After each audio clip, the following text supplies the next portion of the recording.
The guests continued their elegant conversations, raising champagne glasses and complimenting the decor.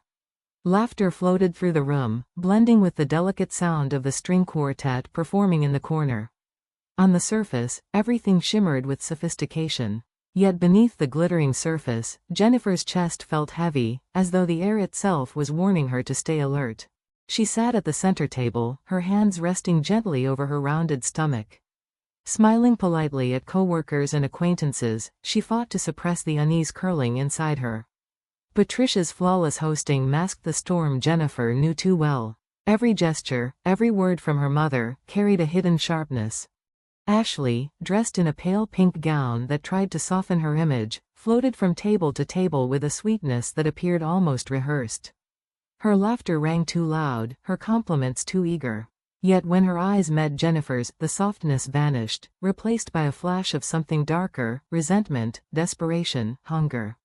"Jennifer, darling, stand up so everyone can see how radiant you are," Patricia suddenly announced.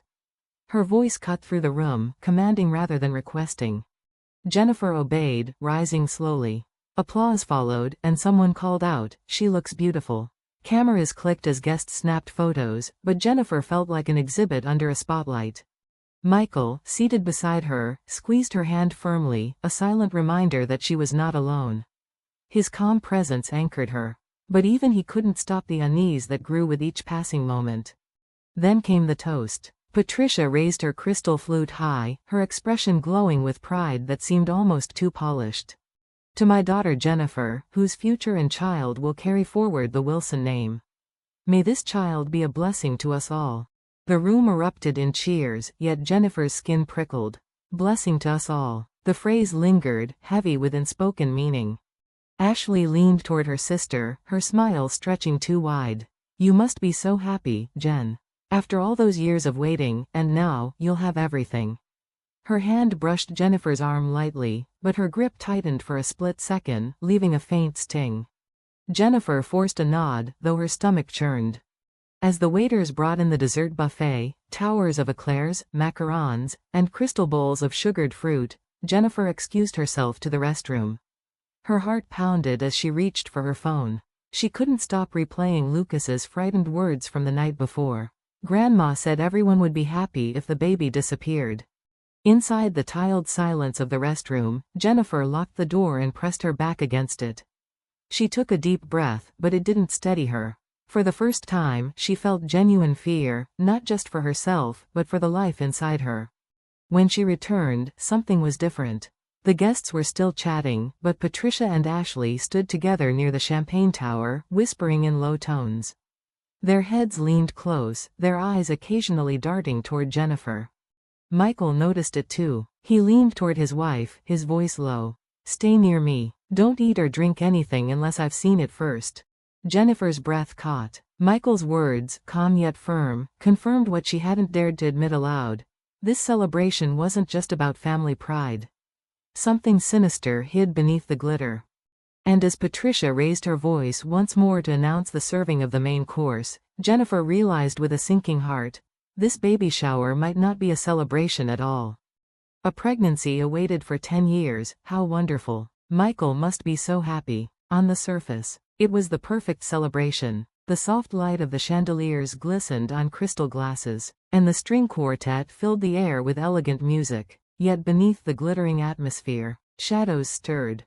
Jennifer, 7 months pregnant, sat close to her husband Michael. She wore a pale pink maternity dress, but her smile didn't reach her eyes. There was still tension in her expression, remnants of her mother's persecution. Michael leaned toward her, his hand resting gently over hers. "Are you holding up okay?" he whispered. Jennifer nodded faintly. "I'm fine. Just uneasy. I can't shake it."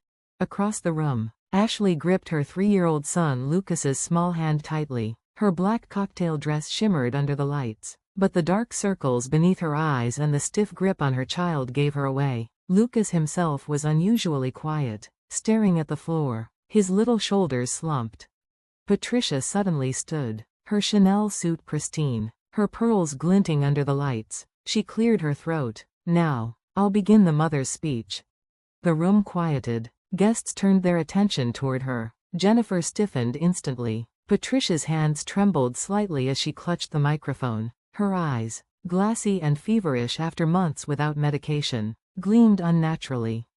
This child. Her voice cracked, and for a split second the air froze. Michael instinctively squeezed Jennifer's hand tighter. Then Patricia's voice rose, shattering the silence. One grandchild from the younger sister is enough. A collective gasp filled the room. Don't have this baby, Patricia shrieked, her face contorted with rage. Get rid of it, now. Gasps turned to screams as Patricia suddenly lunged. This nuisance. Before anyone could react, Patricia's foot lashed out toward Jennifer's swollen belly. A sickening thud rang through the elegant hall. Guests cried out in horror. Chairs screeched against the floor. Jennifer cried out, clutching her stomach, Michael throwing himself in front of her. Stop, Michael roared, grabbing Patricia's arm, but she twisted violently, swinging the microphone stand like a weapon. Glasses toppled, champagne spilled, and food crashed to the marble floor. The atmosphere turned from celebration to nightmare in seconds. And in the chaos, Ashley stood frozen, yet a strange smile tugged at the corners of her lips. Her eyes gleamed with satisfaction, as though this scene had been rehearsed in her mind 100 times. Then, a small trembling voice broke through the madness. Grandma, are you going to hit again like you do with Mommy? Everyone turned. It was Lucas. His innocent words cut through the chaos like a blade. Lucas, Ashley snapped, yanking at his arm. Be quiet. But the boy shook his head, his voice rising louder. But Grandma and Mommy always hit me. It hurts. I don't want to be hurt anymore. Gasps rippled through the crowd. Several guests covered their mouths in shock. Lucas's sleeve slipped up, revealing mottled bruises climbing up his tiny arm. Murmurs spread instantly. Oh my God, someone whispered. Another guest stood. Call an ambulance. Call the police. The doors burst open. Security guards rushed inside, followed by frantic staff. Sirens wailed faintly outside, growing louder by the second. Red and blue lights flickered through the tall Belmont windows. Patricia dropped the microphone with a clatter. My grandchild, she wailed, her voice breaking into incoherent sobs. Her champagne glass slipped from her trembling fingers, shattering against the marble floor. The sound echoed like a death knell, announcing the collapse of the Wilson family's pristine facade. Jennifer lay trembling in Michael's arms as paramedics rushed to her side. Michael's jaw was tight, his voice low but trembling with fury. If anything happens to her or the baby. His words trailed off, too heavy to finish. Ashley stood frozen, still clutching Lucas's hand. The smeared mascara on her cheeks revealed the cracks in her mask. The guests stared at her with disgust, whispers circling like wildfire. And as Jennifer was lifted carefully onto a stretcher, the glittering baby shower, the supposed celebration of new life, was reduced to shards of glass, spilled champagne, and a truth no one could unsee.